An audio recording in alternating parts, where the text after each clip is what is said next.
पाया है। जपते जपते सबर जाएंगे, जपते जपते सबर जाएंगे।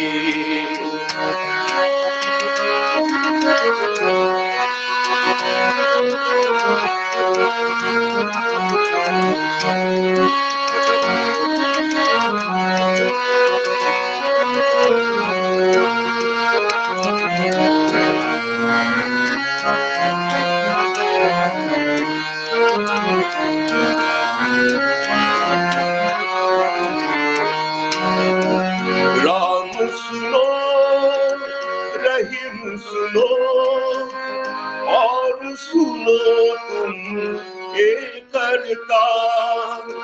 राम सुनो, रहीम सुनो, और सुनो तुम ये करता।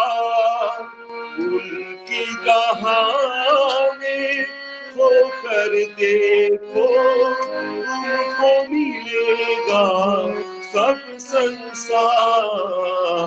अब जब खुद वो घर घर आए, अब जब खुद वो घर घर आए, अब न हम कर कर जाएंगे, अब न हम कर कर जाएंगे।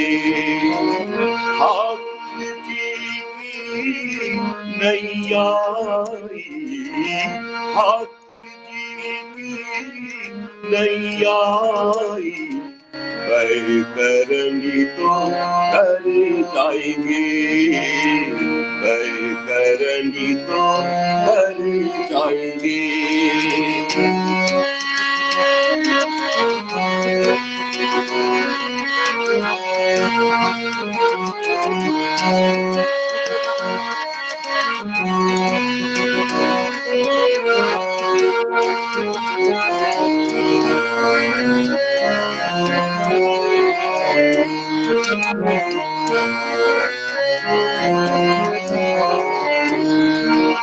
पाँव जोड़ दे सामाजिक टुकड़े, सुख दुख में अब संग चल के। आओ जोड़ दे सामाजिक टुकड़े, सुख दुख में अब संग चल के। कड़मरीट है जीवन शरीर की, धर्म सब एक है मजहब अनेक। देखे जहाँ को उनकी नजर से, देखे जहाँ को उनकी नजर से, भेदभाव से लड़ जाएंगे, भेदभाव से लड़ जाएंगे। ठाकुर जी की नैया आई, ठाकुर जी की नैया आई, करनी तो कर जाएंगे, करनी तो कर जाएंगे।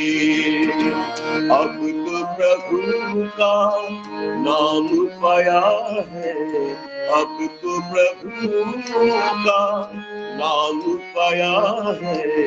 जपते जपते सबर जाएंगे, जपते जपते सबर जाएंगे, जपते जपते सबर जाएंगे। जय गुरु। জয় গুরু। শ্রদ্ধেয় সুতোপেন্দ্র নাথ রায় দাদা, অরুণাচল প্রদেশ থেকে প্রিয় পরমের রাতুল চরণে ওই অনবরত তার নাম জপে জপে তার চরণের আশ্রিতের যে প্রার্থনা, সেই মূর্ছনায় আমাদেরকে জাগ্রত করলেন। দাদার জন্য সুস্থ স্বাস্থ্য দীর্ঘ জীবন প্রার্থনা রাখছি প্রিয় পরমের রাতুল চরণে। ইষ্টপ্রাণ দাদা ও মায়েরা, সঙ্গীতের মূর্ছনার এ পর্যায়ে আমরা ছড়ার গান শুনব এবং নিবেদনে রয়েছেন শ্রদ্ধেয় নির্মাল্য ঘড়ুই দাদা হুগলি থেকে। জয় গুরু। আগে জয়গুরু দাদা।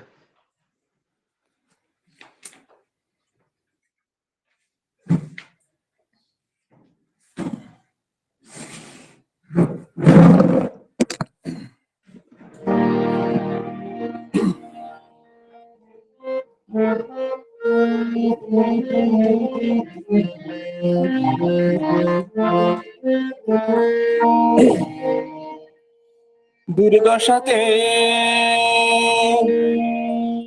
দুর্দশাতে দুর্দশাতে কাবু যখন বৃত্তি কাবু তাই বাঁচার টানে মানুষ তখন বিধির পানে ধায়। দুর্দশাতে দুর্দশাতে কাবু যখন বৃত্তি কাবু তাই বাঁচার টানে মানুষ তখন বিধির পানে ধায়। বাঁচার টানে মানুষ তখন বিধির পানে ধায়। বিধির পথে পুষ্টি পেয়ে চিত্ত সবল হলে বৃত্তি ভাঙায় স্বার্থ নিয়ে আবার ছুটে চলে। বিধির পথে পুষ্টি পেয়ে চিত্ত সবল হলে বৃত্তি ভাঙায় স্বার্থ নিয়ে আবার ছুটে চলে। তেমনি করে উঠা পড়ায় মরণ মুখে ধায়। ইষ্ট উৎসর্জনায় কিন্তু সবই বদলে যায়। তেমনি করে উঠা পড়ায় মরণ মুখে ধায়। ইষ্ট উৎসর্জনায় কিন্তু সবই বদলে যায়। দুর্দশাতে দুর্দশাতে কাবু যখন বৃত্তি কাবু তাই বাঁচার টানে মানুষ তখন বিধির পানে ধায়। ঠাকুর দেখিস দেবতা দেখিস রাগ বিভূতি হোক, কি হলো না বদলালে তোর বৃত্তি রঙিন ঝোঁক। ঠাকুর দেখিস দেবতা দেখিস লাগ বিভূতি হোক, কি হলো না বদলালে তোর বৃত্তি রঙিন ঝোঁক। করলি সাধন করলি যে যোগ সদ্য যদি দেখলি কেন, ইতরামের চরিত্র যা রইল রে তোর স্বভাবগত। করলি সাধন করলি যে যোগ শব্দ যদি দেখলি কত, ইতরামের চরিত্র যা রইল রে তোর স্বভাবগত। এমন হলো কেন রে তোর দেখলি ভেবে বেকুব তাই, ইষ্ট সানু প্রাণনাতে মাঝিস নে তুই আপনায়। দুর্দশাতে দুর্দশাতে কাবু যখন বৃত্তি কাবু তাই বাঁচার টানে মানুষ তখন বিধির পানে ধায়। দুর্দশাতে দুর্দশাতে কাবু যখন বৃত্তি কাবু তাই বাঁচার টানে মানুষ তখন বিধির পানে ধায়। দণ্ড নিষ্ঠা বাচক ভক্তি শক্তি কোথায় তার, নিজেকে নিয়ে মত সে সবই অহংকার। দণ্ড নিষ্ঠা বাচক ভক্তি শক্তি কোথায় তার, নিজেকে নিয়ে মত সে যে সবই অহংকার। নিষ্ঠাহারা উড়ো পাখি স্বার্থ লোভে ঘুরে বেড়ায়, ভক্তি জ্ঞানের ভাব নিয়ে কেবল তারা রক্ষা পায়। নিষ্ঠাহারা উড়ো পাখি স্বার্থ লোভে ঘুরে বেড়ায়, ভক্তি জ্ঞানের ভাবনা নিয়ে কেবল তারা লক্ষ্য পায়। স্বার্থী কষাই কামুক সাধু জানিস কেমন তাই, স্বার্থী কষাই কামুক সাধু জানিস কেমন তাই। শকুন যতই উঠছে উঠে ভাগার পানে চায়। দুর্দশাতে দুর্দশাতে কাবু যখন বৃত্তি কাবু তাই বাঁচার টানে মানুষ তখন বিধির পানে ধায়। দুর্দশাতে দুর্দশাতে কাবু যখন বৃত্তি কাবু তাই বাঁচার টানে মানুষ তখন বিধির পানে ধায়। বাঁচার টানে মানুষ তখন বিধির পানে ধায়। বাঁচার টানে মানুষ তখন বিধির পানে ধায়। জয় গুরু।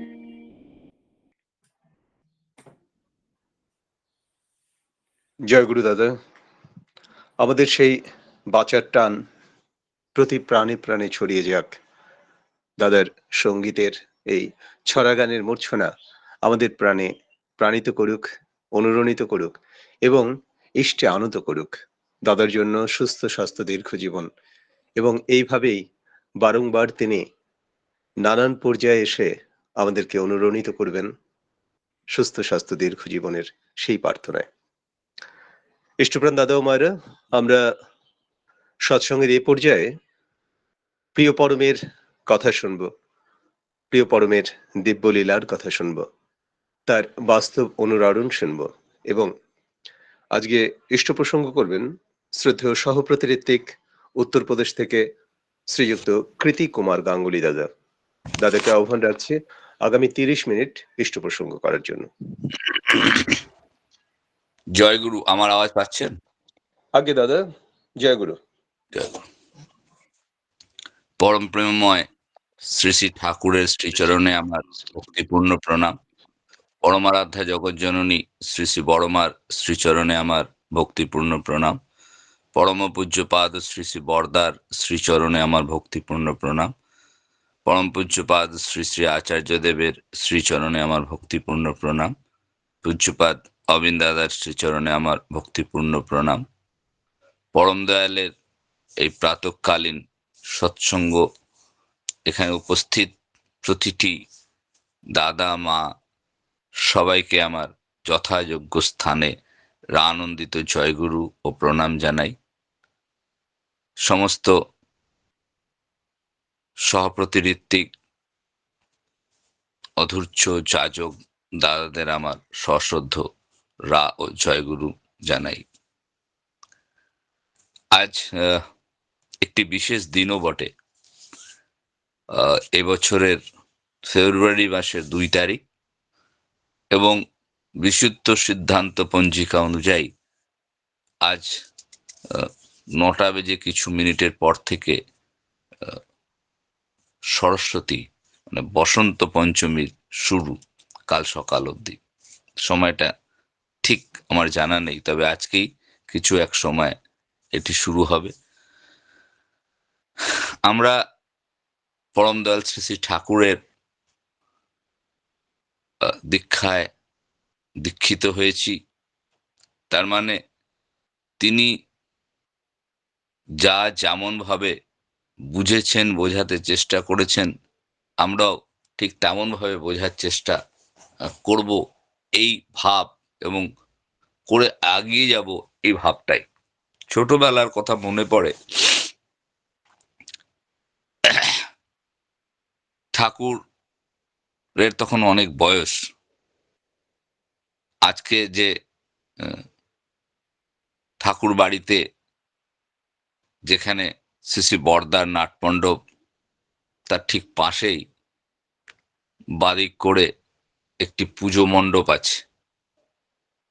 ওখানে বিভিন্ন সময় এই দোলযাত্রা, সরস্বতী পুজো, লক্ষ্মী পুজো, তার একটি পুজো সরস্বতী পুজো। আমরা ছোটবেলায় সেখানে বহুবার পুষ্পাঞ্জলি দিয়েছি। শ্রী শ্রী ঠাকুর স্বয়ং পুষ্পাঞ্জলি দিতেন এবং ঠাকুরের একটি বই, ফটো দেওয়া মেমোরিয়া বই আছে। সেই বইটার মধ্যেও এই ফটোটি দেখা যায়। ঠাকুরের কাছে তো আমরা অনেকেই অনেক রকম প্রশ্ন করতাম।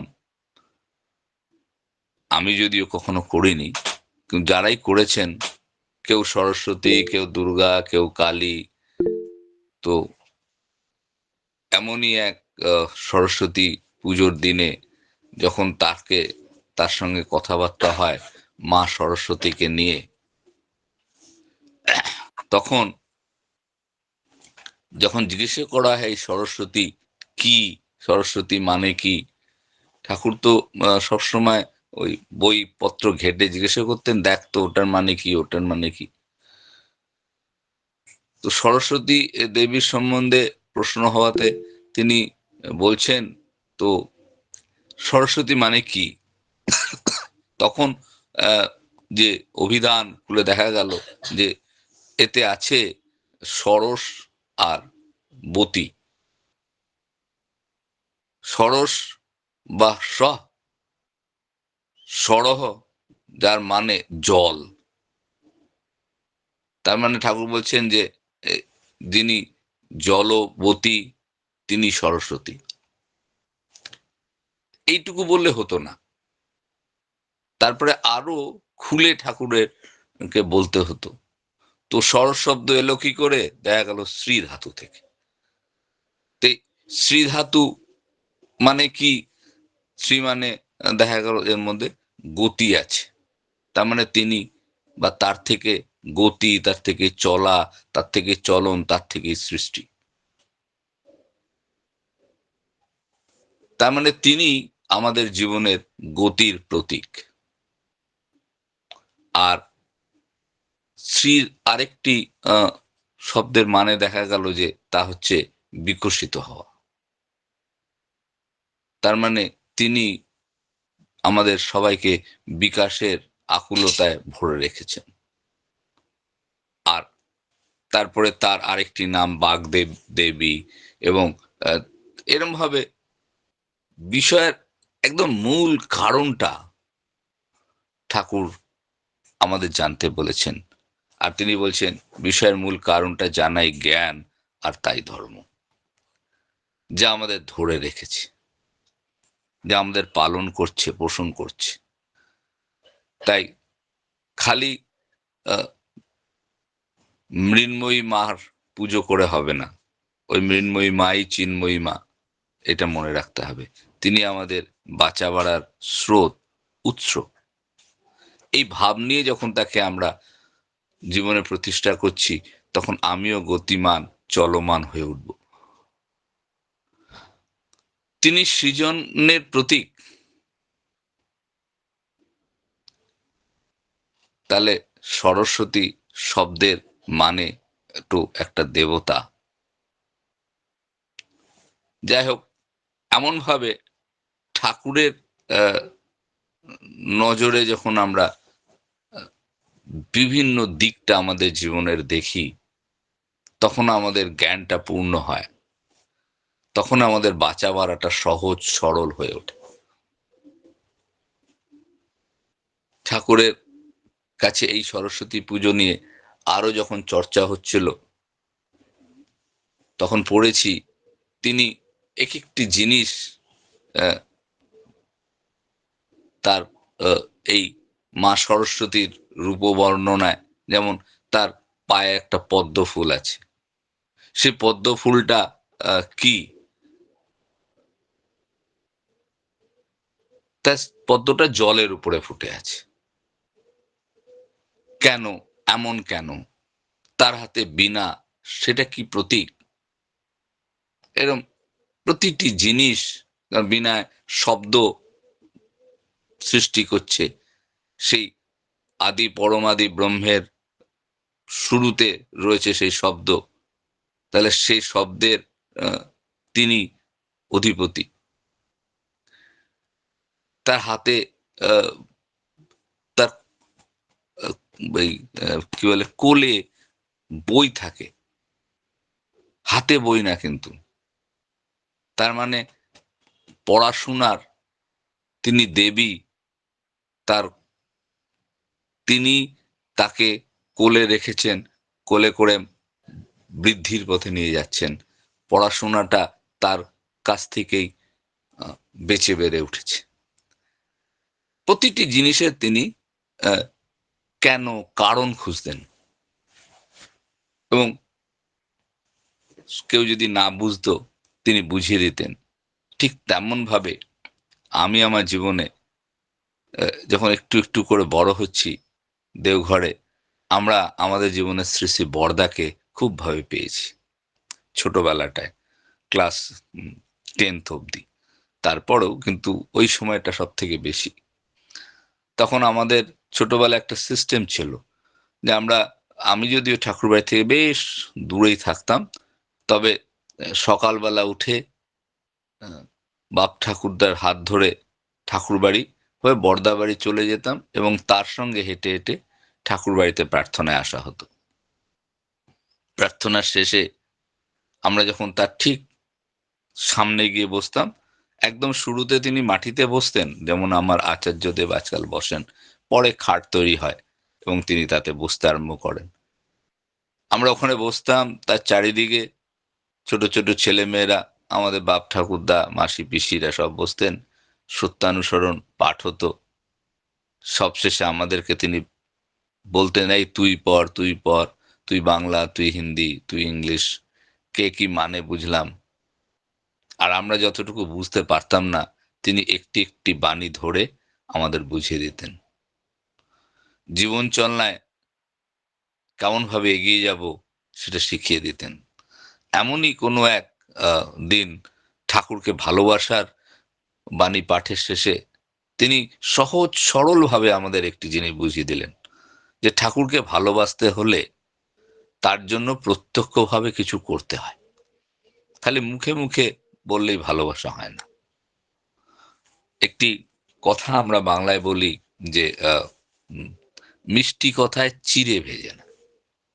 চিড়ে ভিজতে গেলে কি চাই? একটু জল, একটু মানে জলীয় পদার্থ, একটু কিছু লিকুইড দিলে, দুধ, দই, তবেই জল চিড়েটা ভেজে। ঠিক তেমনই ঠাকুরের জন্য কিছু, ঠাকুরকে ভালোবাসতে গেলে ঠাকুরের জন্য কিছু করতে হয়। তিনি বললেন যে দেখ, এই যে কত সাদা ফুল চারিদিকে ফুটে থাকে না? ঠাকুর বাড়িতে তখন এত ফুলের ব্যবস্থা হয়ে ওঠেনি।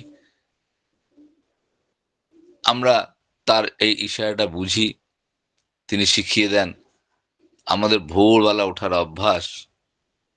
পরে বুঝলাম সেটাকে আরো ভোরে যাতে উঠতে পারি, ঠাকুরকে ভালোবাসার জন্য, ঠাকুরের ইচ্ছা পূরণ করার জন্য, যে সকাল সকাল উঠতে হয়, ব্রহ্মবেলায় উঠে যে সমস্ত কাজ তিনি আমাদের দিয়েছেন সেটি করতে হয়।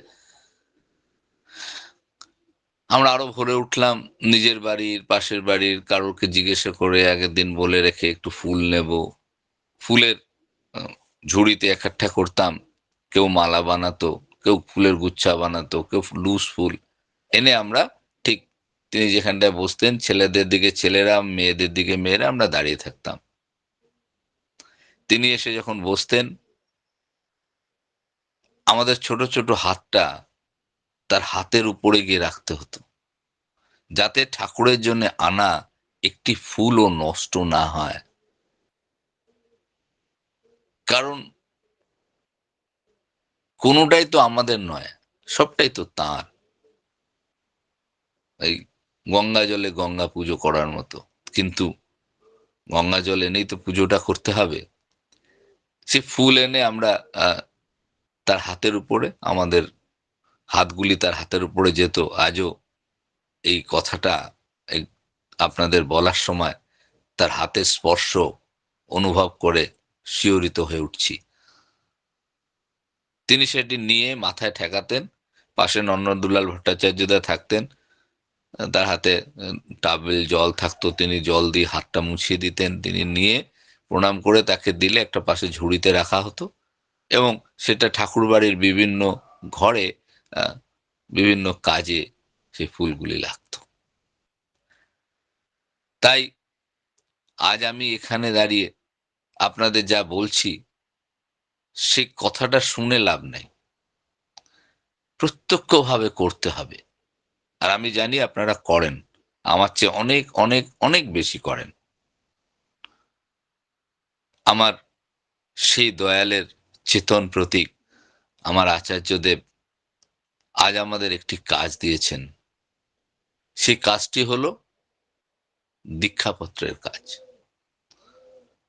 দীক্ষাপত্রে কাজ মানে সেই পরম দয়ালের অভাগা সন্তান যে কোনো কারণেই হোক, বিশেষত আমার ভুলের জন্য, কারণ তাকে দীক্ষা দিয়েছি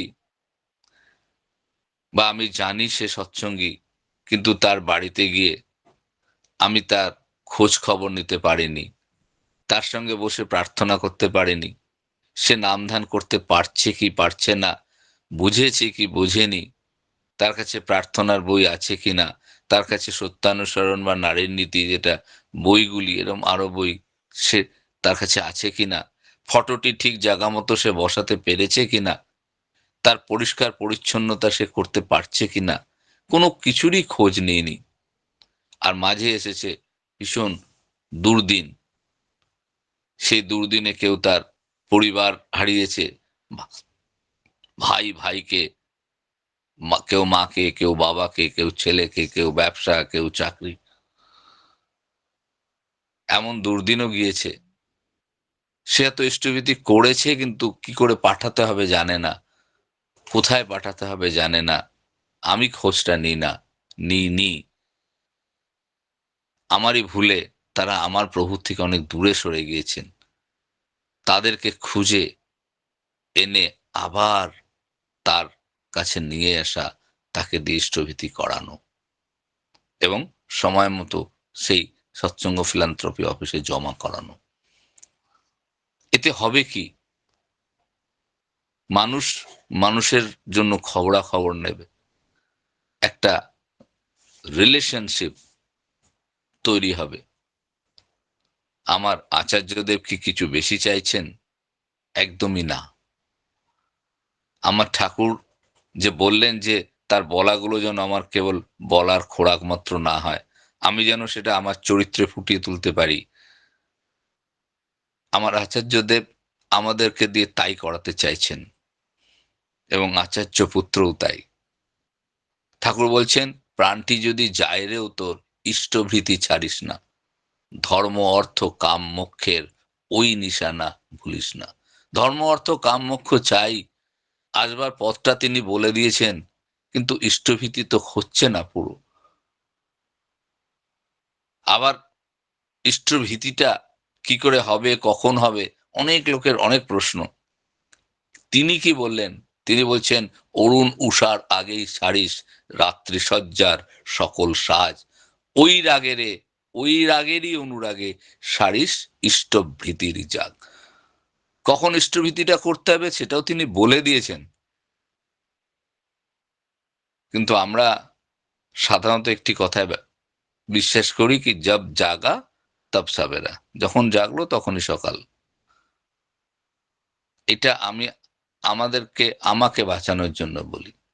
যদ্যপি একবার শ্রী ঠাকুর বসে আছেন, অনেক লোক তার আশেপাশে, এই ইষ্টভীতি সম্পর্কে কথা হওয়াতে কেউ বলছেন যে ঠাকুর ও এতটার সময় করে, ও এতটার সময় করে, ও এতটার সময় করে। ঠাকুর মন খারাপ, তিনি চুপটি করে বসে আছেন, অনেকে করেও না। ঠাকুরের কাছে সব বসে আছেন, শ্রী শ্রী বরদা এসেছেন। শ্রী শ্রী বরদা আসাতে তিনি, তাকে তো বড় খোকা বলে ডাকতেন, ও বড় খোকা, ইরা কি কয়, এই ইষ্টভীতি নিয়ে এমন তার কথাগুলো ছিল, ঠিক বলতে পারি না। মানে তিনি বলতে চাইছেন যে এরা কি বলছে ইষ্টভীতি নিয়ে। তিনি ঠাকুরের মনোভাব বুঝতে পারেন এবং তিনি বললেন, এটি সহজ সরল, ওই সময়টাকে ঠিক করে নেওয়ার জন্য তিনি বলছেন যে না করা মানে it is better late than never, না সে দের ভালা, না করার চাইতে একটু দেরি করে করে। তার প্রভুকে খুশি করার জন্য তিনি, তার সেই কষ্টটা মিটে গেল, তার মানে করে। এই করতে করতে করতে করতে চলতে চলতে চলতে চলতে আয়ত্তের মধ্যে যখন আসবে, তখন আমি আমার প্রভু ঠিক কটায় বলেছেন, কখন বলেছেন, সেইটি করব, কিন্তু করতে হবে আমাকে। তাই ঠাকুর বলছেন, করাই পাওয়ার জননী, না করে যে পেতে চায়, দুঃখ তার পিছে দেয়। কেমন ভাবে করতে হবে, কেমন ভাবে বুঝতে হবে, এটির একটি আহ, জীবন্ত উদাহরণ আপনাদের জানাই। আমরা ওই ছোটবেলার কথা বলছিলাম, ভোরবেলা উঠতাম, উঠে ঠাকুর বর্দা বাড়ি গিয়ে ঠাকুর বাড়ি এসে প্রার্থনা করে ওখানে বসতাম।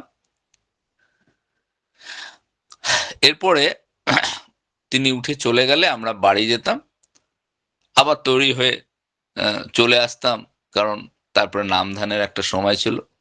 এবং আমরা তপবন স্কুলে বা বিনাপানি স্কুলে যারা পড়তাম, আমাদের স্কুল শুরু হতো 11টায়, আমরা সেখান থেকে স্কুল চলে যেতাম।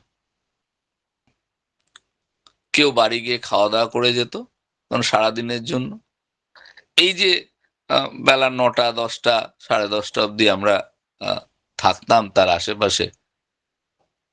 আমাদের আর্থিক অবস্থা তখন সৎসঙ্গের খুব ভালো ছিল না। আমরা যারা স্থানীয় ওখানে থাকতাম, এই নুন আনতে পান্তা ফোড়ার মতো অবস্থা। ঠাকুর নিয়ে খুব আনন্দে থাকতাম, ঠাকুর বাড়ি নিয়ে খুব আনন্দে থাকতাম। কখন সন্ধ্যা হয়ে যেত আর ঘুমিয়ে পড়তাম বুঝতে পারতাম না। যাই হোক, তিনি নামধান হচ্ছে, আমরা হয়তো চোখ বন্ধ করেছি, কেউ হয়তো ঘুমিয়েই পড়েছি। প্রার্থনা, বর্দাবাড়ি গিয়ে এসে প্রার্থনা শেষ, হয়তো প্রার্থনা করতে করতে ঘুমিয়ে পড়েছি। কিছুই তার নজরের বাইরে যেত না। তিনি কখনোই আমাদের বকেননি। তার আশ্রয় প্রশ্রয় আমরা বড় হচ্ছিলাম। হঠাৎ তিনি আমাদের এই ঘুমটা ভাঙানোর জন্যই বোধহয়, বা আমাদের যে খুব খিদে পায়, পেট খালি, সেটা বোঝেন, এবং কখনো চকলেট, টফি, মুড়ি, মুড়কি এসব দিতে আরম্ভ করলেন। এই যেন একটা হরির লুট। এর কিছুদিনের মধ্যেই তিনি আমাদের জন্য ঘিয়ে ভাজা লুচি এবং ডাল, কখনো সবজি, এই সমস্ত ব্যবস্থা। তিনি বুঝতে পারলেন যে এখানে যারা আসে অতি প্রত্যুষে, কেউ খাওয়া দাওয়া করে না, রাতেও খেয়ে দে ঘুমায় কি ঘুমায় না জানা নাই, শরীরটা দুর্বল হয়ে পড়ে। তিনি আমাদের ভিতরের খবর জেনে আমরা যাতে দুটো খেতে পাই, সুস্থ স্বাস্থ্য থাকতে পাই, এই যে বিষয়ের মূল কারণটা, এইটাই তো তিনি জেনে আমাদের তার সমস্যার সমাধান দিলেন। তাই তো তিনি জ্ঞানী। খালি মুখে মুখে নয়, তিনি করে দেখাতেন সবকিছু। ঠাকুর বাড়ি থেকে বর্দাবাড়ি যাচ্ছি, পাহাড় বাড়ি আপনারা জানেন এখন খুব সুন্দর সাজানো হয়েছে। একটু ভিতর দিকে কেউ যদি খোঁজেন, আহ, একটি বাড়ি বানানো হয়েছে তার ঠিক পাশেই ভিতর দিকে। তখন দুদিকে ঘেরা ছিল না, আর ওটাও সিমেন্টের ছিল না, মাটির। আর দুদিকে গাছপালা একটু একটু লাগানো থাকতো। পাহাড় বাড়িতে যাচ্ছেন, হঠাৎ দেখছেন একদিকে ভীষণ নোংরা। আমরা সবাই তার সঙ্গে যাচ্ছি। তিনি বললেন, দেখ কি নোংরা ঠাকুর বাড়ি, সব লেগে গেল। সমস্ত বাচ্চারা হু হু হু করে লেগে জায়গাটা পরিষ্কার। বাচ্চাদের তার পরের দিন আমরা শুনছি যে আমরা সবাই পিকনিকে যাব, শ্রী শ্রী বর্দা আমাদের পিকনিকে নিয়ে যাবেন। খালি কাজটা করিয়ে ছেড়ে দিতেন না, তার জন্য যে তাদেরকে প্রশংসা দিতে হবে, তাদের যে একটা একটা রিওয়ার্ড দিতে হবে। আমার আচার্যদেব আজকে বলছেন, এখন তো সেটা আরো বেড়েছে, তিনি আমাদের রিওয়ার্ডেরও ব্যবস্থা করলেন। এই দীক্ষাপত্রর কাজে তিনি তো সব জায়গায় সবসময় যেতে পারেন না, তাই বললেন যে যারা 10% করবে তাদের ওখানে যাওয়ার নাকি তিনি তার যাওয়ার একটা ব্যক্তিগত ইচ্ছা তিনি প্রকাশ করলেন, যে আশা করতে পারো তোমরা 10% করেছো।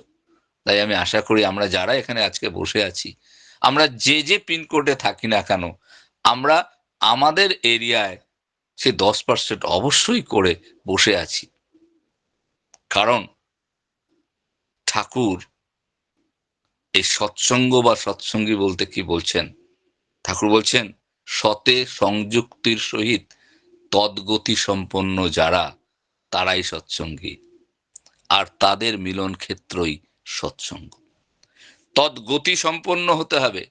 আজ তিনি যে গতির কথা বলছেন, দীক্ষাপত্রের কাজ, আমাকে সেটা করতেই হবে, তবে আমি তদ্গতি সম্পন্ন হব।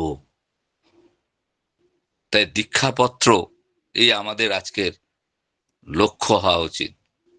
নাম, ধ্যান, জ্ঞান, আমার মনে হয় দীক্ষাপত্র, দীক্ষাপত্র আর দীক্ষাপত্র। আর এটা কি করে সম্ভব হবে? তিনি আমরা যখন উত্তর ভারতের লখনৌ থেকে কিছু লোকেরা গিয়েছিলাম, তিনি আমাকে উদ্দেশ্য করে বলছেন, শোন, পারবি, কেবল ঠাকুরের নাম করবি, আর ওই যে বাঘ যেমন গর্জে গর্জে ওঠে, তখন গর্জে গর্জে উঠে বলবি, ঠাকুর আমি তোমাকে ভালোবাসি, ঠাকুর আমি তোমাকে ভালোবাসি, ঠাকুর আমি তোমাকে ভালোবাসি, আর নাম ধ্যান করবি, সব সম্ভব। এই আশীর্বাদ পুষ্ট করে তিনি আমাদের পাঠালেন। আসুন আমরা সবাই মিলে একই কণ্ঠে একই সাথে গেয়ে উঠি, প্রশ্ন আমার অস্ত যাক, রহুক যুক্তি সরে, তোমার ব্রত করব পালন, মরণ স্তব্ধ করে। কারণ তুমিই বলেছ, মাম মৃহস্ব মাজহি শক্যেতে চেত মৃত্যুম অবলোপা, মরো না মেরো না পারো তো, মৃত্যুকেই অবলুপ্ত করে দাও। বাঁচতে হবে, বাড়তে হবে, তার জন্য চাই মানুষ ওই দীক্ষাপত্রের মাধ্যমে তাদের।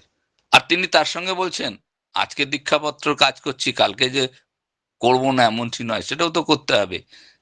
কি করে করব যদি দীক্ষাই না হয়? তাহলে দীক্ষাটাও যেন হয়। এবং আমরা দীক্ষাপত্রের কাজে বেরিয়ে দেখছি কত দীক্ষাপত্রের লোক যারা ইষ্টভীতি করছে, পাঠাচ্ছে না।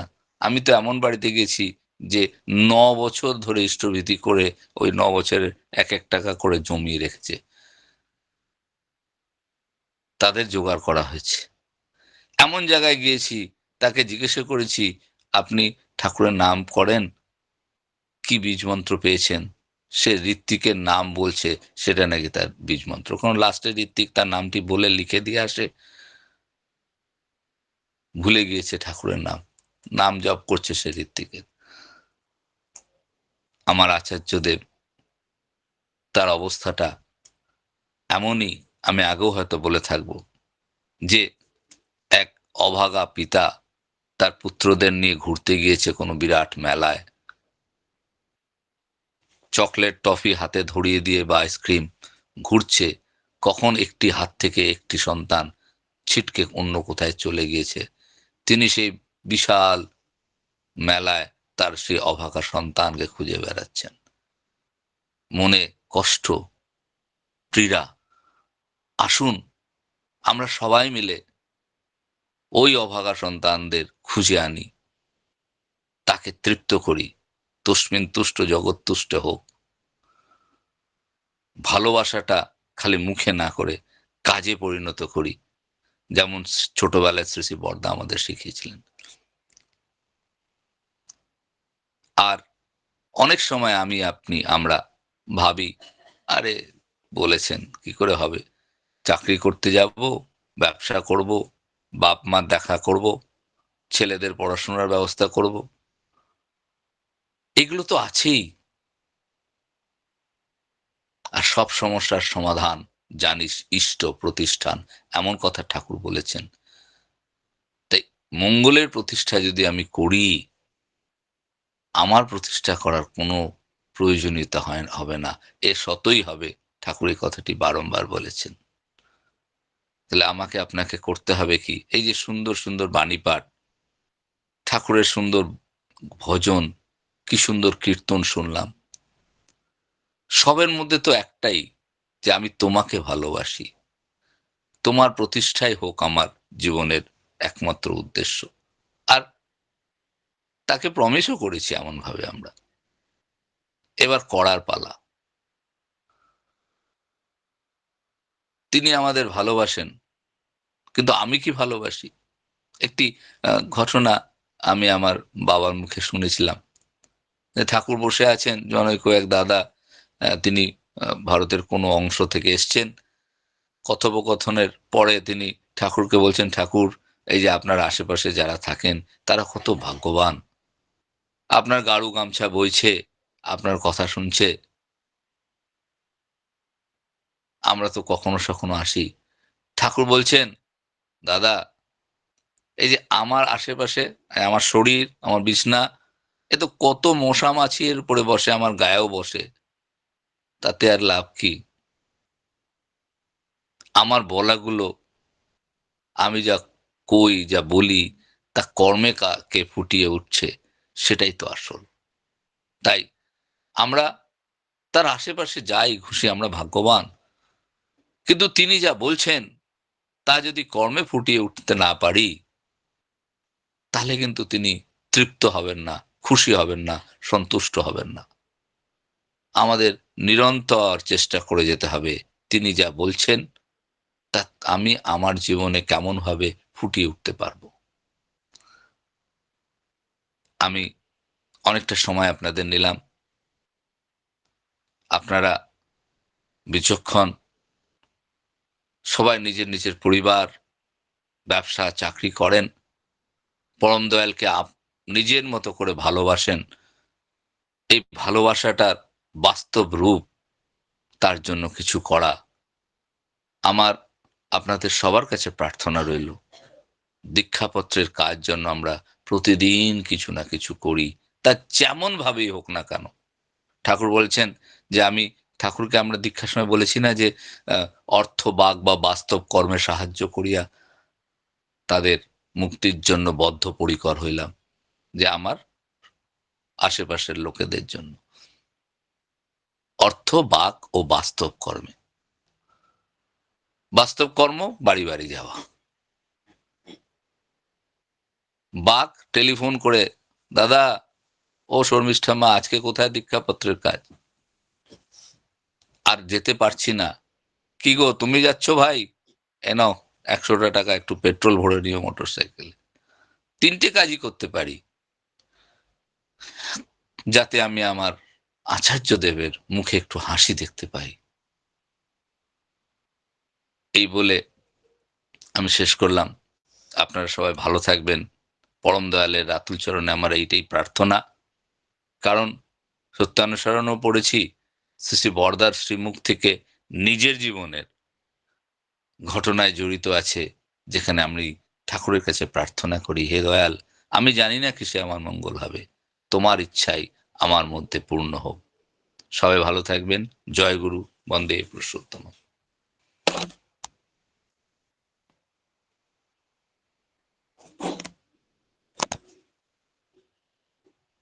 অম্লান দা, জয়গুরু। মিন্টু দা, জয়গুরু। মিন্টু, আগে মা, জয়গুরু জয়গুরু। আপনি কন্টিনিউ। এতক্ষণ আমরা মন্ত্রমুগ্ধ হয়ে শুনছিলাম দেওঘরের প্রিয় পরমকে কেন্দ্র করে, পরম পূজ্যপাদ ও প্রধান আচার্য দেব শ্রী শ্রী বরদাকে কেন্দ্র করে বিভিন্ন অমীয় কথা খুব সুন্দরভাবে, মন্ত্রমুগ্ধভাবে আমরা শুনছিলাম। একটা মনোমুগ্ধকর ইষ্ট প্রসঙ্গ উপহার পেলাম আমাদের পরম শ্রদ্ধেয় প্রীতিকান্ত গাঙ্গুলি দাদা, শ্রী শ্রী ঠাকুরের সহপ্রতি ঋত্বিক দেব উত্তর প্রদেশ থেকে। তিনি সুন্দর করে ইষ্ট প্রসঙ্গ করলেন। তিনি আমাদের সৎসঙ্গ জগতের প্রবাদ পুরুষ পরম শ্রদ্ধেয় অজিত গাঙ্গুলি দাদার সুযোগ্য পুত্র, তার কাছ থেকে আমরা ইষ্ট কথা শুনলাম। আমরা বীরভূম শিউরি ঠাকুর বাড়ির পক্ষ থেকে শ্রদ্ধেয় দাদার পরিবারের পারিপার্শ্বিক সকলের সর্বাঙ্গীন মঙ্গল প্রার্থনা জানাই আমার বিভুর রাঙা রাতুল চরণে। তার কথায় আমরা ডিপি ওয়ার্কের দীক্ষাপত্রের কাজের অনেক অনেক অনুপ্রেরণা পেলাম। জয়গুরু দাদা, আপনার কাছ থেকে আবারও ইষ্ট প্রসঙ্গ শোনার অপেক্ষায় থাকলাম। খুব খুব ভালো থাকবেন। জয়গুরু। এরপর আমরা ইষ্ট প্রসঙ্গ শুনে নেব আমাদের সকলের প্রিয় পরিচিত পরম শ্রদ্ধেয় দেবপ্রসাদ গাঙ্গুলি দাদা, দেবপ্রসাদ ব্যানার্জি দাদা, শিউরি ঠাকুর বাড়ির পক্ষ থেকে শ্রী শ্রী ঠাকুরের পবিত্রপুত পাঞ্জাধারী দীক্ষাদাতা কর্মী। আমরা ওনার কাছ থেকে ইষ্ট প্রসঙ্গ শোনার জন্য বিনম্র আহ্বান জানাই। জয়গুরু শ্রদ্ধেয় দেবপ্রসাদ দা, জয়গুরু। জয়গুরু জয়গুরু। পরম প্রেমময় পরম দয়াল শ্রী শ্রী ঠাকুরের রাঙারাতুল চরণে, পরম আরাধ্যা জগৎজননী রাঙারাতুল চরণে, পরম পূজ্যপাদ শ্রী শ্রী বরদার রাঙারাতুল চরণে, বর্তমান আচার্য দেবের রাঙারাতুল চরণে তথা অবিনবাবুর রাঙারাতুল চরণে অসংখ্য কোটি প্রণাম নিবেদন করি। আজ অনলাইনে যুক্ত অমৃত পথযাত্রী দাদা ও মায়েদের যথাযোগ্য স্থানে আমার জয়গুরু ও প্রণাম জানাই। পরম প্রেমময় পরম দয়াল শ্রী শ্রী ঠাকুর বর্তমান যুগের এক বিস্ময়। শ্রী শ্রী ঠাকুর ডিপি ওয়ার্কের কথা আজকেই বলেছেন তা নয়। ডিপি ওয়ার্কের মূল ভিত্তি হচ্ছে হারানো সন্তান, অর্থাৎ এই বিশ্ব ব্রহ্মাণ্ডের মালিক তিনি, সমস্ত সৃষ্টি তাঁর।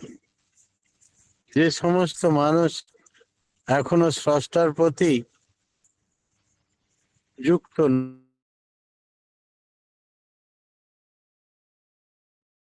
দাদা সাউন্ড যাদের হচ্ছে। সাউন্ড কেটে যাচ্ছে, একটু সাইড করে দাঁড়াস তো। শোনা যাচ্ছে, শোনা যাচ্ছে। আচ্ছা, তো যাদের কেন্দ্রায়িত জীবন নয়, তাদের সকলকে কেন্দ্রায়িত জীবনে পরিণত করাই হচ্ছে ডিপি ওয়ার্ক। যারা ঠাকুরের সঙ্গে যোগযুক্ত হয়েছিলেন কিন্তু পরবর্তীতে বিভিন্ন কারণে বিচ্ছিন্ন হয়ে গেছেন, তাদের ফিরিয়ে নিয়ে আসা, যারা জীবনেই কখনো কেন্দ্রায়িত তাদেরকেও ফিরিয়ে নিয়ে আসা।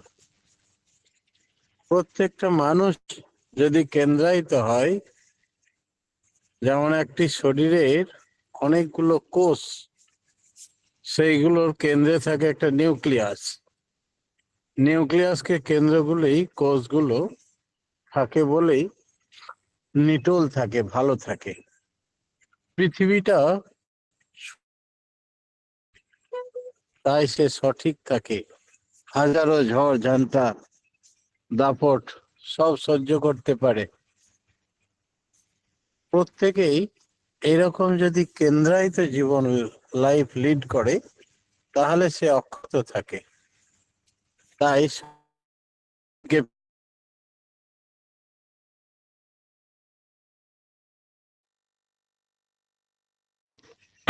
শোনা যাচ্ছে না, একটু ঠাকুর কেটে কেটে বলছেন, যাচ্ছে। এই একটু সাইড করে দাঁড়াবো। হ্যাঁ,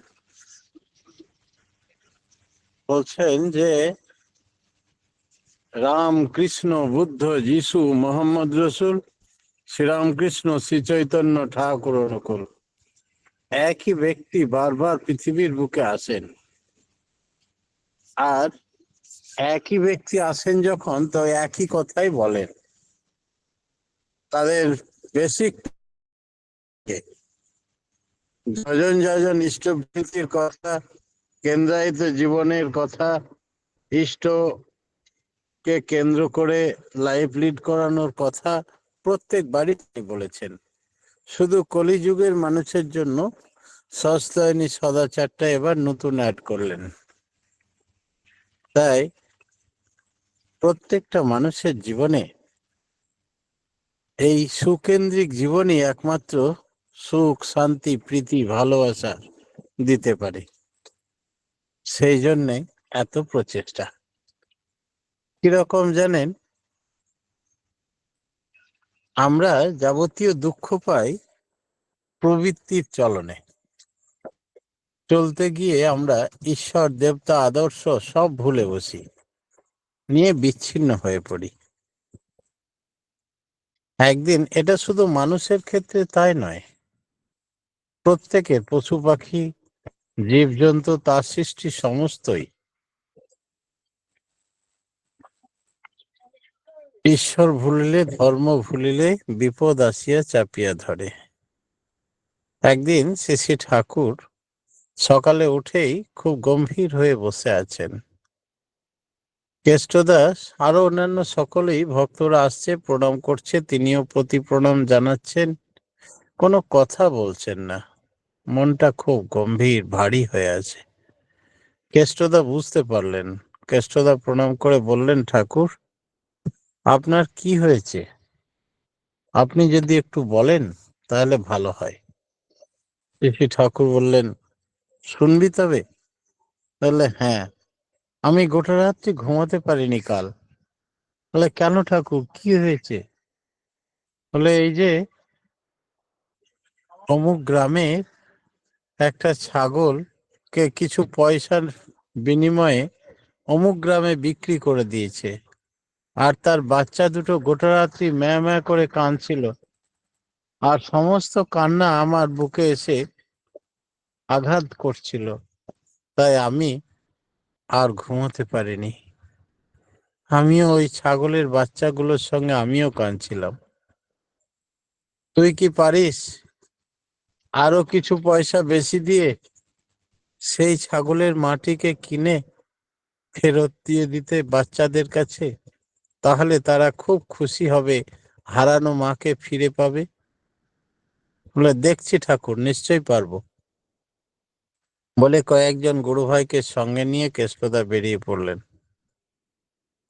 সেখানে তাকে আরো বেশি কিছু পয়সা দিয়ে সেই মাটিকে কিনে যখন বাচ্চাদের কাছে ফিরিয়ে দিল, সে কি আনন্দ! বাচ্চারা দূর থেকে একদরে দৌড়ে এসে ম্যাঁ ম্যাঁ করে মায়ের কাছে আদর খেতে শুরু করলো।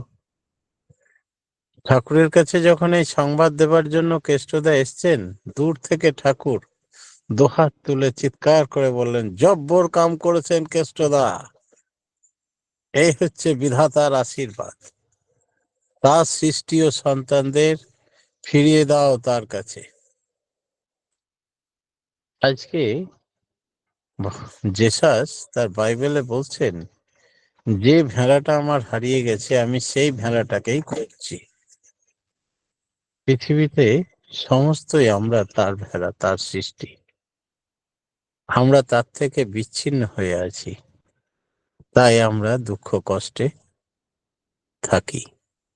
তাই তার সন্তানকে তার সৎ মন্ত্রে দীক্ষা দিয়ে, তার নীতি নির্দেশ পালন করিয়ে, তার সঙ্গে যোগযুক্ত করিয়ে দিলেই তিনিও খুশি, সেও খুশি।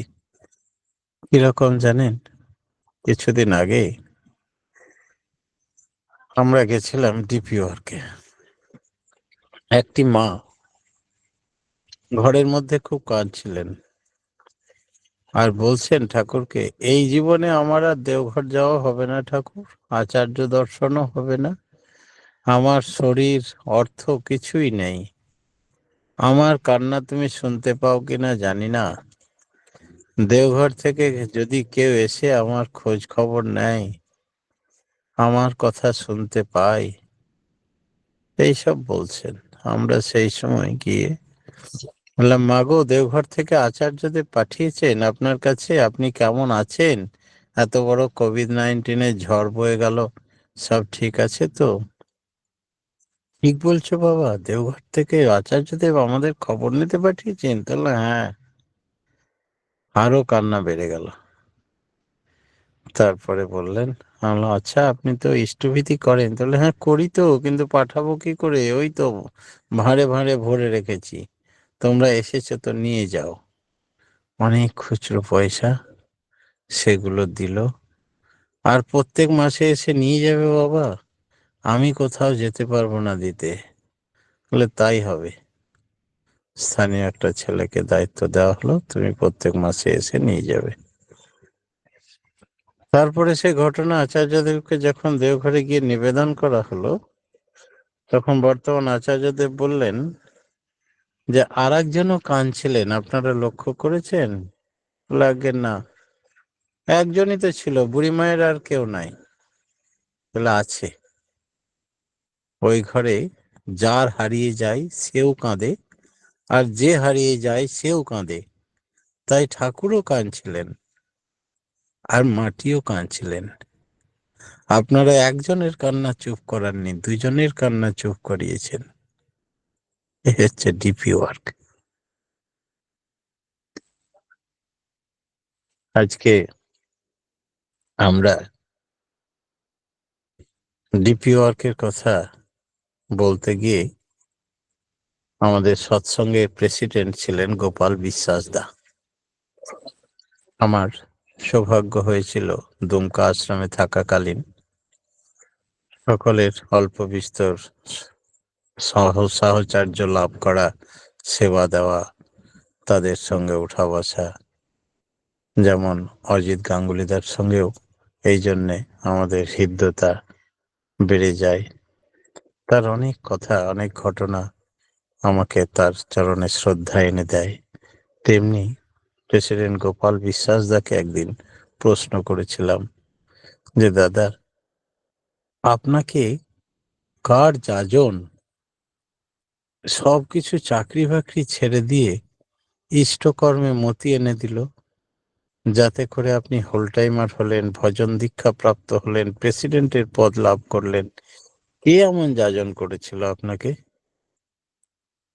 প্রেসিডেন্ট গোপাল বিশ্বাস দা বললেন, তুমি তো একেবারে গোড়ায় হাত দিয়ে দিলে।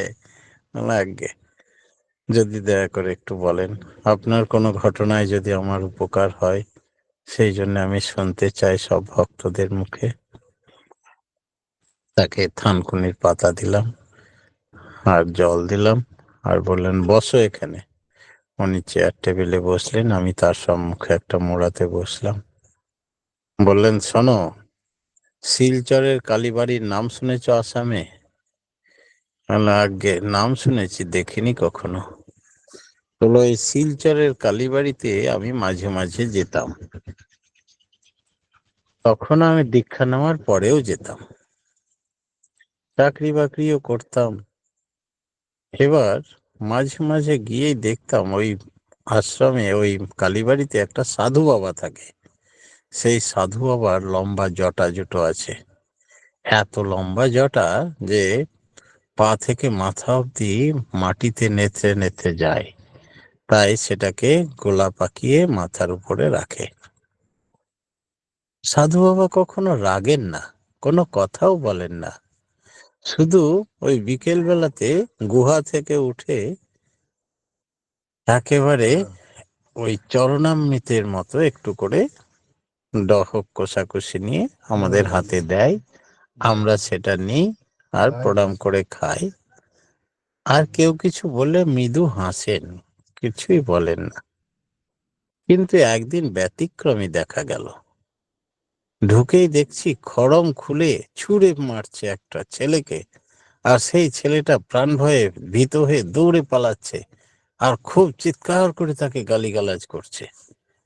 আর সেই বড় বড় চোখ, ভীম মূর্তি, তার রুদ্র মূর্তি দেখে আমরা সবাই ভয় পেয়ে গেলাম, তটরস্থ হয়ে গেলাম। জটা খুলে গেছে মাটি অবধি, দাঁড়িয়ে পড়েছেন। তারপরে মনে হচ্ছে শিবের তাণ্ডব শুরু হবে। অনেকক্ষণ পর স্থির হয়ে বসলেন, আবার চরণামৃত দিতে শুরু করলেন। তখন আস্তে আস্তে গিয়ে হাত বাড়িয়ে চরণামৃত নিয়ে বললাম, বাবা একটা প্রশ্ন করব? তাহলে বল। ছেলেটা আপনাকে কখনো রেগে যেতে দেখিনি, আপনি বীভৎস রেগে গেলেন কেন? সাধক মানুষ, শুনেছি আপনার বয়স 500 বছর, কেউ বলে 5000 বছর। আমার বাবারাও আপনাকে এইরকমই রূপে দেখেছে। তো